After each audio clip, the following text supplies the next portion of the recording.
महाबलीपुरम दक्षिण भारतीय राज्य तमिलनाडु के कांचीपुरम जिले में स्थित एक प्राचीन शहर। यह अपने वास्तुकला के चमत्कारों के लिए प्रसिद्ध है और इसे विश्व धरोहर स्मारकों के रूप में मान्यता प्राप्त है।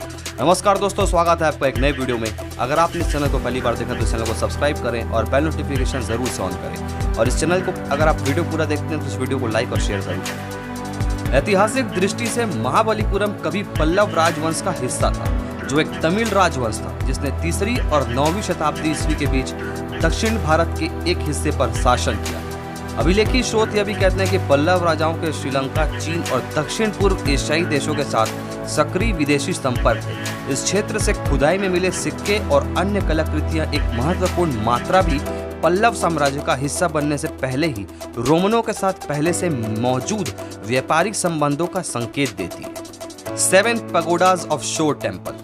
पल्लव काल के दौरान महाबलीपुरम कला, वास्तुकला और साहित्य का एक महत्वपूर्ण केंद्र बन गया। पल्लव राजाओं की स्थापत्य कला की उपलब्धियों में से एक मंदिरों के एक परिसर का निर्माण था, जिसे आमतौर पर महाबलीपुरम के 7 पैगोडा के रूप में जाना जाता है। इन 7 मंदिरों में से केवल एक शोर मंदिर आज भी दिखाई देता है। माना जाता है कि अन्य 6 मंदिर समुद्र के नीचे डूब चुके हैं। शोर मंदिर 3 मंदिरों का एक परिसर है, एक बड़ा और 2 छोटे, जो महाबलीपुरम में बंगाल की खाड़ी के कोरामंडल तट के पट के किनारे स्थित है।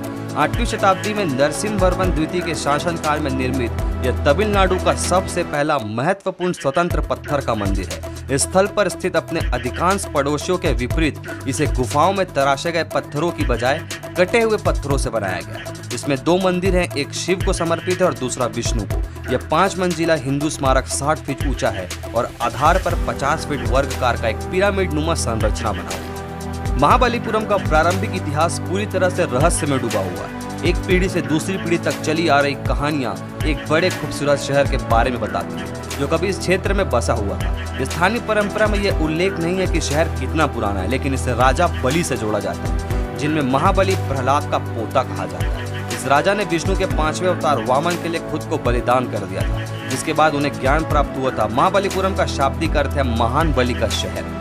मिथकों में यह भी उल्लेख है कि भगवान इंद्र महाबलीपुरम के स्मारकों की स्थापत्य सुंदरता से ईर्ष्या करने लगे थे और परिणाम स्वरूप बाढ़ आ गई, जिससे शहर के अधिकांश हिस्से जलमग्न हो गए, सिवाय कुछ संरचनाओं के जो अब दिखाई देती हैं। इन शेष 6 मंदिरों के लिए पानी के नीचे की जांच भी की गई है। अप्रैल 2002 में ग्रेट ब्रिटेन के वैज्ञानिक अन्वेषण सोसाइटी यानी कि SES और भारत के राष्ट्रीय समुद्र विज्ञान संस्थान NIO द्वारा संयुक्त रूप से प्रायोजित एक अभियान दल ने महाबलीपुरम के तट पर खंडहरों के एक डूबे हुए परिसर की खोज की। चुनौतीपूर्ण परिस्थितियों में गोता लगाते हुए टीम को दीवारों की नींव, टूटे हुए खंभे, सीढ़ियां और कई बिखरे हुए पत्थर के ब्लॉक मिले। 2004 के अंत में तट पर आई सुनामी के दौरान समुद्र लगभग 500 मीटर पीछे चला गया। यह बताया गया कि पानी के फिर से वापस आने से ठीक पहले बड़ी चट्टानों की एक लंबी सीधी पंक्ति पानी से उभरी। जब पानी वापस आया तो ये विशेषताएं फिर से डूब गई। फिर भी सुनामी के बल ने कुछ वस्तुओं को उजागर करने में कामयाबी हासिल की, जो सदियों से गाद से ढकी हुई। इन वस्तुओं ने महाबलीपुरम के समुद्र तट पर पाया गया एक बड़ा पत्थर का शेर, साथ ही एक हाथी की आधी अधूरी चट्टान की नक्काशी भी शामिल है। इन घटनाओं के बाद से भारतीय पुरातत्व सोसाइटी SES द्वारा नौसेना की मदद से और अंतर्राष्ट्रीय एजेंसियों के साथ साझेदारी में कई अध्ययन और उत्खनन किए गए हैं और किए जा रहे हैं। उत्खनन से इस बात के प्रमाण मिले हैं कि महाबलीपुरम के तट पर कभी मंदिरों का एक बड़ा नेटवर्क मौजूद था।